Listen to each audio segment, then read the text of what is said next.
ഈ ടീമിനെ വെച്ചിവർ എന്ത് ചെയ്യാനാണ്? SPL ആദ്യ സീസണിലെ ലേലം അവസാനിച്ചപ്പോൾ ഫൈറ്റേഴ്സ് കുറുമ്പാലയുടെ സ്ക്വാഡ് ലിസ്റ്റ് നോക്കി ഇങ്ങനെ നെറ്റി ചുളിച്ചവരുണ്ട്. ആദ്യ ടീം മീറ്റിംഗിൽ തന്റെ കളിക്കാരിലും ഇതേ ആശങ്ക തിരിച്ചറിഞ്ഞ് അവരുടെ മാനേജർ സിനാൻ അവർക്ക് ആ കഥ പറഞ്ഞു കൊടുത്തിട്ടുണ്ടാവണം. ഗോലിയാത്ത് എന്ന വലിയ മല്ലനെ വീഴ്ത്തിയ ദാവീദിന്റെ കഥ. വെറും 5 കല്ലുകൾ കൊണ്ടാണ് ദാവീദ് തന്റെ കൃത്യം നിർവഹിച്ചത്. നിങ്ങളുടെ പക്കലിതാ വലിയൊരു പന്തുണ്ട്, അതുകൊണ്ട് നിങ്ങൾക്ക് എന്തെല്ലാം ചെയ്യാൻ കഴിയുമെന്ന് എനിക്ക് കാണിച്ചു തരൂ. വർഷങ്ങൾക്കിപ്പുറം 5ാം സീസണിന് വേണ്ടി ഒരുങ്ങുമ്പോൾ 3 ചാമ്പ്യൻസ് ട്രോഫിയും ഒരു സെമി ഫൈനലിസ്റ്റ് അവാർഡും ഫൈറ്റേഴ്സിന്റെ അലമാരയിലുണ്ട്. ഈ കാലയളവിൽ ഒന്നും തന്നെ ആക്രമണാത്മക ഫുട്ബോൾ ശൈലി അവർ പിന്തുടർന്നതേയില്ല. പ്രകോപനപരമായി അവരെ നേരിട്ടവരെയെല്ലാം തങ്ങളുടെ നിശബ്ദത കൊണ്ടവർ ഭയപ്പെടുത്തി. ഫൈറ്റേഴ്സിന്റെ വജ്രായുധം ഏതാണ് എന്ന് തിരയുന്നവരെല്ലാം ചെന്നെത്തുന്ന ഒരു ഉത്തരമുണ്ട്: അനിൽ എന്ന കുറിയ മനുഷ്യനിലേക്ക്. SPLന്റെ 2ാം അധ്യായത്തിൽ എതിർ ടീം അംഗവുമായുള്ള ഒരു കൂട്ടിമുട്ടലിൽ ചോരയൊലിപ്പിച്ചു നിൽക്കുന്ന അനിലിന്റെ മുഖമുണ്ട് SPL ആർക്കൈവ്സിൽ.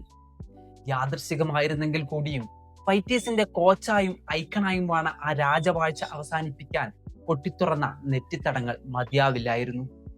അനിലിന്റെ ടീമിനെ എതിരിടാൻ വരുന്നവരൊക്കെ അവരവരോട് തന്നെ പറയേണ്ടുന്ന ഒരു വാചകമുണ്ട്: രാജാവിന് നേരെ വാളോങ്ങിയാൽ നീ അയാളെ വധിച്ചിരിക്കണമെന്ന പ്രശസ്തമായ വരി. കനലിന് തീപിടിപ്പിക്കുന്ന മാരുതി സ്പർശമായി അനിലുണ്ട് എന്നത് തന്നെയാണ് ഫൈറ്റേഴ്സിന്റെ ഏറ്റവും വലിയ ധൈര്യം.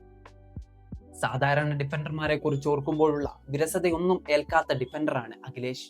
ഒരു ഫ്ലാഷിംഗ് വിങ്ങറെയോ അല്ലെങ്കിൽ ഒരു മിഡ്ഫീൽഡ് ജനറലിനെയോ ഓർക്കുമ്പോഴുള്ള സജീവതയാണ് അഖിലേഷ് ഓർമ്മകൾക്ക്. കഴിഞ്ഞ സീസണിൽ ചുരുളമുടിയുമായി കളിക്കളം പാണ്. ഏറ്റവും തീവ്രമായി അടരാടപ്പെടുന്ന മത്സരങ്ങളിൽ പോലും പുലർത്തിയ താരതമ്യങ്ങളില്ലാത്ത ശാന്തതയാലൊക്കെ അഖിലേഷ് SPLലെ സുന്ദരമായൊരു ശിലയായി മാറിയിരിക്കുന്നു. ഗരിമയേറിയ സൂര്യശില.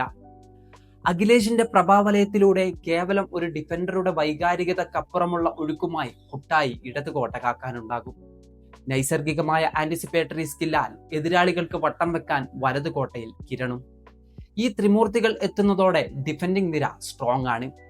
കഴിഞ്ഞ സീസണുകളിലെല്ലാം വലകാത്ത അജുവിന് പകരമായി ഗോൾ കീപ്പർ പൊസിഷനിൽ സായന്താവും ഫൈറ്റിനിറങ്ങുന്നത്. കുക്കുവും അനസും ഇർഫാനും തുടരുന്ന ടോട്ടൽ ഫുട്ബോൾ ശൈലി. ഹിജാസും അംജദും റസലും തീർക്കുന്ന മുന്നേറ്റം. ഹോം ഗ്രൗണ്ട് ആനുകൂല്യത്തിന്റെ മുതലെടുപ്പിനൊരുങ്ങുന്ന സലീദ്.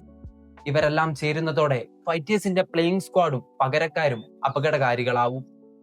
ആദ്യ സീസണിൽ കുറുമ്പാലയുടെ കിരീട നേട്ടത്തിൽ നിർണായക ശക്തിയായ അനസിന്റെ മടങ്ങിവരവ് കൂടിയാണ് ഈ സീസൺ. അനസിനൊപ്പം അഡീഷണൽ സ്ട്രൈക്കർ ഓപ്ഷനായി ബിനുവും എത്തും.